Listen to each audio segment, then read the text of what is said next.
تخيل معايا وحش أسطوري، أقوى كيان في العالم، بيكره البشر من قلبه، لكن في لحظة واحدة بنت صغيرة قلبت موازين حياته، قرر يخبي قوته ويعيش كأب مش كوحش قاتل. بس هل الماضي هيسيبه ولا البشر هيفضلوا يطاردوه لحد ما يكشفوا حقيقته؟ خليك معانا وما تنساش اللايك والسبسكرايب علشان اللي جاي نار. بدأت القصة مع فتاة اسمها أليسا التي ذهبت إلى مزرعة مع والدها، وبعد أن أنهيا عملهما ناديها والدها لتعود إلى البيت. داخل البيت نظرت حولها ووجدت خريطة لقارة اسمها إيديسيا التي هي قارتهم. لاحظت أن بعد الخريطة هناك مناطق مظلمة، كما لو أن القارة توجد فيها فقط هي والباقي كله ظلام. استغربت أليسا وسألت والدها عن تلك المناطق السوداء، لكنه والذي يدعى كلين لم يستطع أن يجيبها لأنه هو نفسه لم يكن يعرف. قال لها إن جميع البشر الفضوليين مثلها منذ ولادتهم، وكلهم يرغبون في معرفة ما وراء تلك الظلمة، لكن كل محاولة لدخول هذه الأماكن كانت نهايتها كارثية. كانت هناك 4 شواطئ تحمي الغرب والشرق والشمال والجنوب لقارة إيديسيا، وكل الفرق التي حاولت اكتشاف ما هناك تم تدميرها وقتل أفرادها. شعرت أليسا بالخطر الحقيقي، لكن فضولها لم يهدأ رغم أن والدها أخبرها أنه لا أمل في معرفة ما يوجد هناك إلا إذا تمكنوا من هزيمة الشياطين. أخبرها والدها عن وجود كنوز خاصة مثل سيوف أبطال فقط هم من يمتلكونها، ومن يحملون تلك الكنوز هم القادرون على محاربة الشياطين، وحتى يظهر البطل المناسب لا يوجد نصر. هذا الكلام جعل أليسا تتحمس وأصبحت ترغب أن تكون هي البطلة التي تحارب. سمعت عن سيف هايدن وقالت لنفسها إنه إذا حصلت عليه فستستطيع القتال، وإذا انتصروا سيرون العالم وراء الخريطة ويعرفون ما الذي في الظلمة. مرت سنوات كثيرة وأليسا لم تعد طفلا صغيرة، بل أصبحت واحدة من الأبطال المختارين. كانت راكبة في السيارة التي تأخذهم إلى طرف المدينة.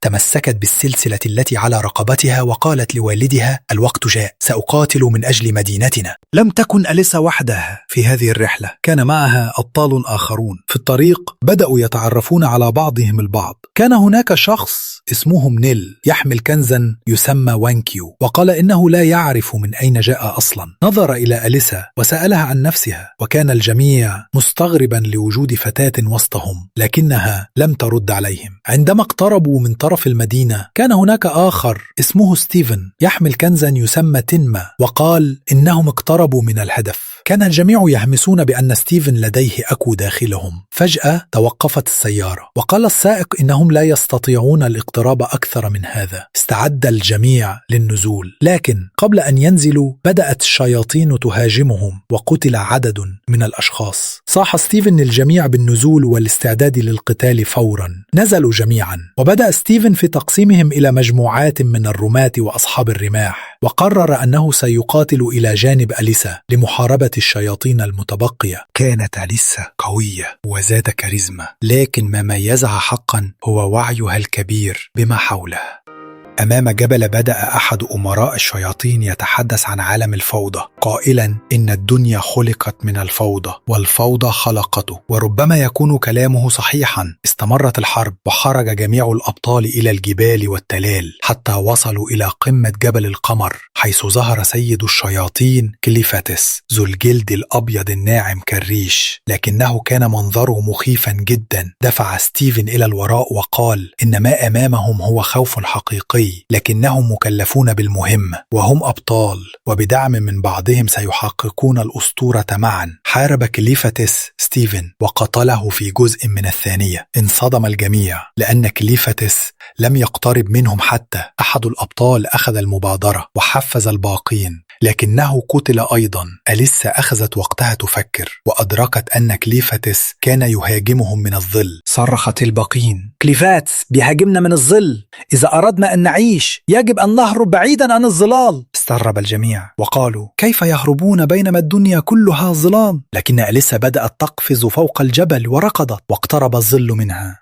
لكنها كانت أول بطلة رأت الهجوم. قبل أن يضربها فحاربته. لمعت عيون كليفاتس من الصدمة. ربما كانت هذه المهمة أصعب من المهمات السابقة. لم يكن يهمه الأمر في البداية، لكن شد انتباهه أن البشر الذين لم يكن يعرف عنهم شيئا منذ 1000 سنة لديهم قوة وعزيمة غير متوقعة. قاتل كل الأبطال وقتلهم واحدا تلو الآخر، وكانت أليسا آخر من قتل. طارت في السماء وأغلقت عينيها وهي تموت، واعتذرت لوالدها لأنها لم تستطع تحقيق حلمها. لم تتحقق كل الأحلام، وللأسف حلمها أكمل الآخرون ما لم يتحققوا. في العاصمة هايدرت، عاصمة مملكة هايدن، كان الناس يعيشون حياتهم عاديين دون أن يعرفوا أن الدمار قادم عليهم. فجأة ظهر كليفاتس، خرج من الجبل المقابل للمدينة وخاف الجميع منه. لكن كليفاتس كان فضوليا، لم يهتم بهم، لكنه أراد أن يعرف ما هي نواياهم. تذكر أن الناس الذين هاجموا الأرض وقالوا إنهم أبطال وأن ملك هايدن هو الذي أرسلهم، فقرر أن يحارب الجميع حتى يصل إلى الملك. خاف الناس في القرية وبدأوا يهربون. الفرسان استعدوا، أحبروا الرماة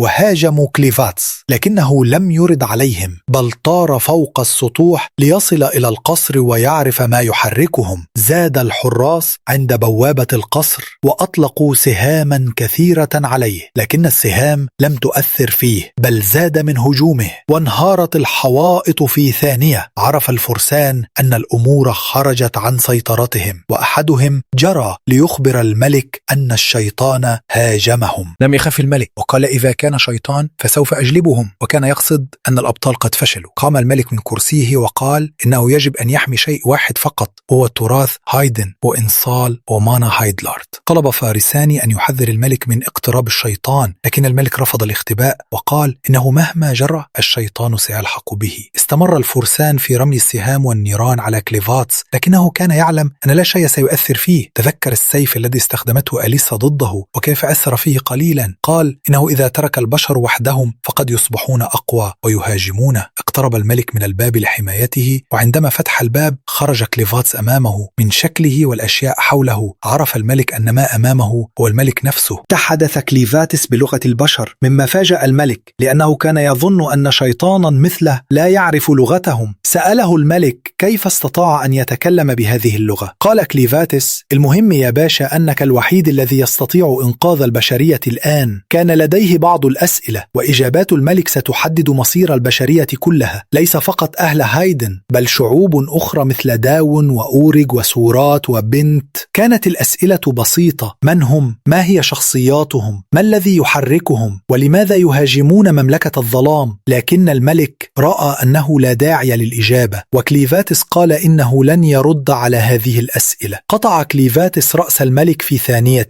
ومشى بعيدا، معتقدا أن البشر يشكلون تهديدا له ويجب أن يدمرهم. قال إنه لكي يدمر البشرية كلها يجب أن يكون له جيش كبير، وهذا سيأخذ وقتا. بينما كان يمشي سمع صوت طفل صغير يبكي بشدة، وكانت أمه تحتضر. حضنه كليفاتسو بقوة أخيرة. لاحظ كليفاتسو أن الطفل بشري، لكنه لم يهتم. لكن الأم توسلت إليه أن ينقذ ابنها. تفاجأ عندما سألها: أنت تتكلمين مع من؟ قالت له إن أصل مشكلتهم هو الطفل نفسه، وأنه إذا أرادت أن تلوم أحدا على موت ابنها فليكن الطفل، لأنه ولد بشريا. دافعت الأم عن ابنها وقالت إنه لم يكن له خيار في مكان أو زمان ولادته. كليفاتسو لم يهتم وقال إنه إذا أرادت أن ينقذ الطفل يجب أن تثبت له سببا للقيام بذلك. قالت له إنها تموت ولن تستطيع إثبات ذلك، لكنها متأكدة أن ابنها سيثبت نفسه عندما يكبر. ماتت الأم وترك كليفاتسو الطفل الذي لم يكن مقتنعا، لكنه قرر أن ينتظر ليكبر الطفل ويرى ماذا سيكون. شرح كليفاتس أن العالم الذي يعيشون فيه في المملكة الضخمة يحتوي على 5 أجناس شبه بشرية، الدهون الأكثر عددا ومهارة في بناء المدن. الأورك شجعان جدا ولديهم قرون على رؤوسهم ويعيشون في الغابات.